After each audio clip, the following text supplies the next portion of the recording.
Hello viewers, welcome to our channel Vision Tutorials. आज की class में हम कंसर्न अबाउट आवर इन्वायरमेंट यानी वातावरण के प्रति अभिरुचि पढ़ेंगे।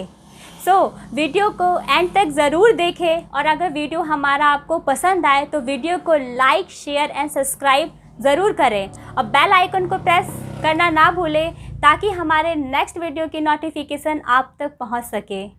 Let's start it.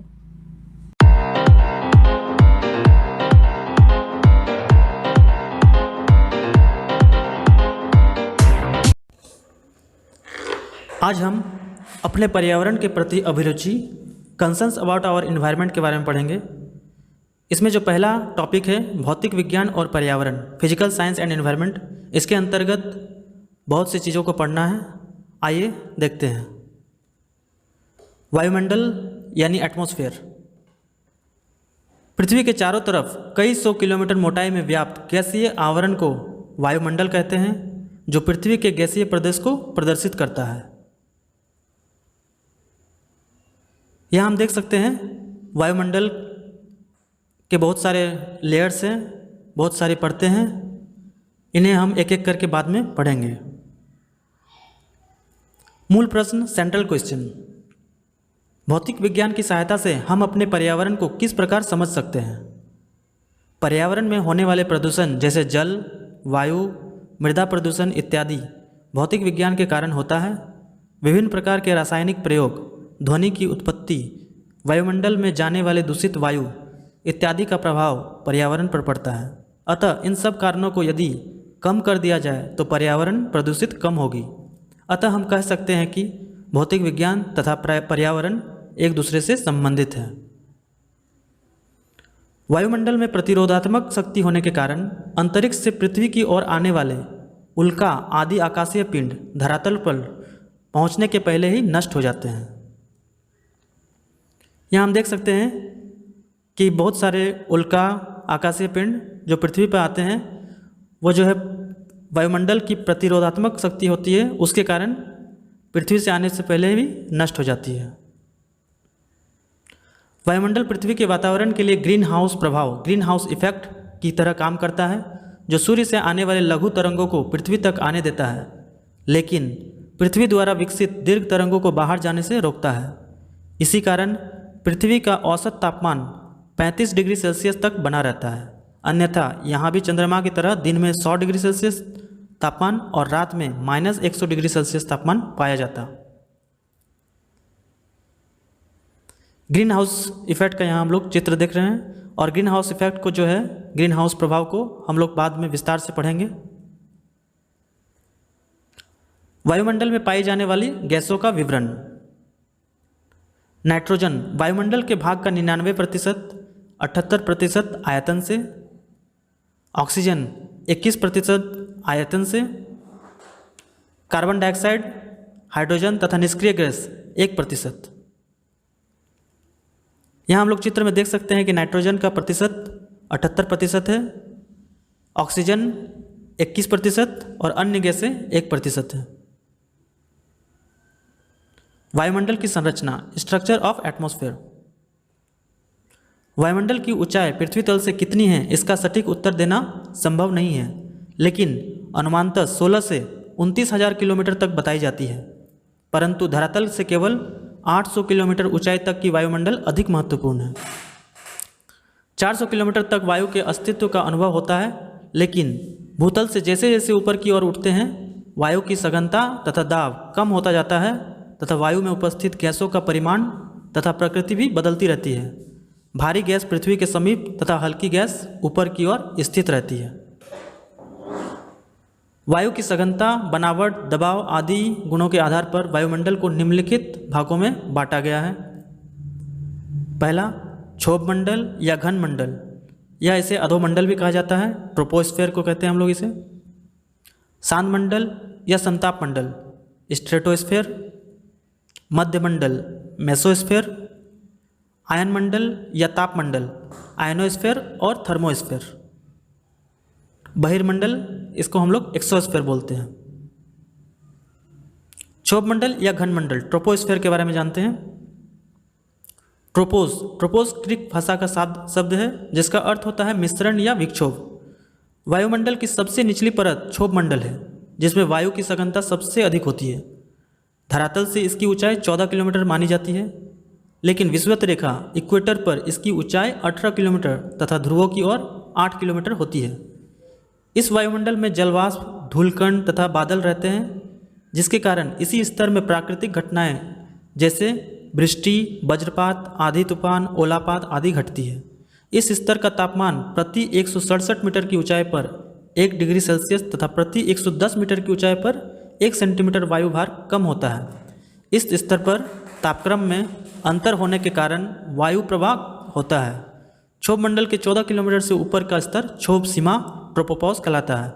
अर्थात क्षोभ सीमा हम लोग उसे कहते हैं जहाँ पे ट्रोपोस्फेयर क्षोभ मंडल का समापन होता है। ओजोन मंडल, ओजोनोस्फेयर। क्षोभ मंडल के निचले भाग में 15 किलोमीटर से 35 किलोमीटर के बीच ओजोन मंडल होता है। ओजोन O3 में ऑक्सीजन के 3 परमाणु होते हैं। 80 से 100 किलोमीटर के बीच सूर्य की पराबैंगनी किरण अल्ट्रावायलेट रेडिएशन के कारण ऑक्सीजन के अणु में विच्छेद होता है, जिससे ऑक्सीजन के 2 अणुओं में विभाजित हो जाता है। इस तरह से अलग हुए परमाणु अन्य ऑक्सीजन के अणुओं से मिलकर ओजोन का निर्माण करते हैं। O2 + O ये O3 का निर्माण करते हैं।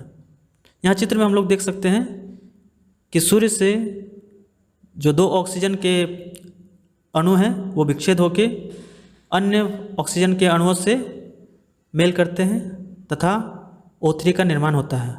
O + O2 O3 बनता है। ओजोन मंडल, वायुमंडल में ओजोन का अत्यधिक महत्व होता है। यह एक रक्षा आवरण का कार्य करती है। इस आवरण द्वारा ओजोन सूर्य की पराबैंगनी किरणों को पृथ्वी की सतह तक नहीं आने देता है। यह ओजोन गैस इन विकिरण तरंगों को अवशोषण कर लेता है। यदि ये किरणें धरातल तक पहुंच जाए तो तापक्रम इतना अधिक हो जाएगा कि किसी भी प्रकार के जीव का अस्तित्व भूतल पर संभव नहीं होगा। चित्र पर इस चीज़ को दर्शाया गया है। अल्ट्रावायलेट जो है ABC ये पृथ्वी की तरफ आने जाते हैं, परंतु ओजोन लेयर जो ओजोन परत है इन अल्ट्रावायलेट किरणों को आने से रोकती है। शांत मंडल या समताप मंडल, स्ट्रेटोस्फेयर। क्षोभ मंडल से लगभग 50 किलोमीटर की ऊंचाई स्तर को शांत मंडल या समताप मंडल कहते हैं। इस स्तर में वायु की सघनता कम है तथा वायु स्थिर है। इसी स्तर के बीच ओजोन मंडल होता है। इस स्तर में ऑक्सीजन की मात्रा कम है, जिससे श्वास लेने में कठिनाई होती है तथा धूलकण एवं बादल अनुपस्थित होने के कारण प्राकृतिक घटनाएं भी नहीं घटती है। इस स्तर का तापक्रम लगभग स्थिर होता है, लेकिन ऊंचाई बढ़ने पर तापक्रम बढ़ता है, क्योंकि सूर्य से निकलने वाले पराबैंगनी विकिरण का अवशोषण इसी स्तर पर होता है। 50 किलोमीटर की ऊंचाई से तापक्रम में गिरावट पुनः शुरू हो जाती है। इस स्तर में जेट विमान उड़ाए जाते हैं जो अपने पीछे सफ़ेद रंग का धुआं छोड़ जाते हैं। वह इंजन से निकलने वाला नमी होता है जो संघनित यानी कंडेंस्ड होकर सफ़ेद पट्टी बना लेता है। लेकिन उस स्तर पर वायु की गति कम होने के कारण यह पट्टी बिखरता नहीं है। संताप मंडल की ऊपरी सीमा पर संताप मंडल सीमा स्ट्रेटोपॉज स्थित होता है। मध्य मंडल, मेसोस्फीयर, यह संताप के ऊपर स्थित है एवं 50 किलोमीटर से 80 किलोमीटर की ऊंचाई के बीच फैला हुआ है। इस मंडल में ऊंचाई के साथ तापमान में ह्रास होता है एवं 80 किलोमीटर की ऊंचाई पर तापमान -100 डिग्री सेल्सियस हो जाता है।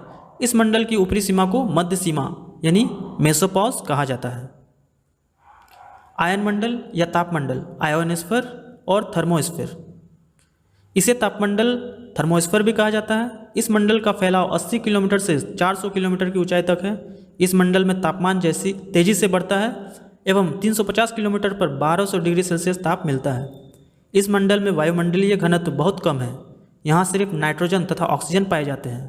ऑक्सीजन के अणु कम तरंगदैर्घ्य वेवलेंथ वाले पराबैंगनी किरणों का अवशोषण कर लेते हैं, जिसमें इस स्तर के तापमान में वृद्धि होती है।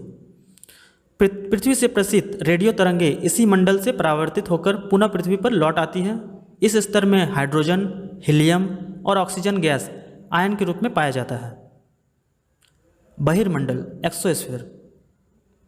यह वायुमंडल की सबसे ऊपरी परत है तथा इसकी ऊंचाई लगभग 1000 किलोमीटर तक मानी जाती है।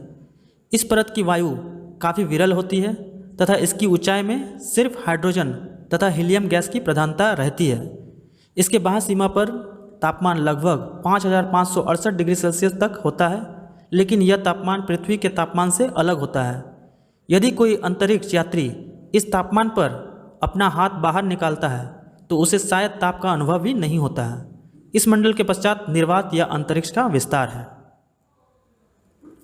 वायुमंडल की परतों का जो है एक चित्र डिस्क्रिप्शन बॉक्स में दिया जा रहा है, आप लोग उसे डाउनलोड कर सकते हैं और डाउनलोड करके खुद से आप लोग बिल्कुल अच्छे से रंग करके उसका चित्र बनाएं और पोस्ट कर सकते हैं, जिससे आप लोगों को उसके बारे में अच्छे से जानकारी प्राप्त होगी। अब इस टॉपिक से कुछ प्रश्न हैं जो मैं आप लोगों को बता देता हूं। आप लोग कोशिश कीजिएगा इन प्रश्नों का जवाब देने के लिए। अगर किसी प्रश्न में आप लोगों को कोई दिक्कत होती है तो आप कमेंट बॉक्स में मुझसे सवाल का जवाब पूछ सकते हैं। प्रश्न है, पर्यावरण किसे कहते हैं? दूसरा प्रश्न, वायुमंडल क्या है? पृथ्वी के वायुमंडल से आप क्या समझते हैं? वायुमंडल में मुख्य रूप से कौन सी गैसें हैं? वायुमंडल में जल वाष्प का क्या महत्व है? अधोमंडल को परिवर्तन मंडल क्यों कहते हैं? जाड़े के दिनों में समताप मंडल की ऊंचाई कितनी होती है? नॉक्टिल्यूसेंट बादलों की विशेषता क्या है? मध्यमंडल की जानकारी प्राप्त करना वैज्ञानिकों के लिए कठिन क्यों है? मध्यमंडल की जानकारी कैसे प्राप्त की जाती है? इन सवालों का जवाब आप खुद से तैयार करें और जिन सवालों का जवाब आपके पास नहीं है उन्हें कमेंट में लिखिए।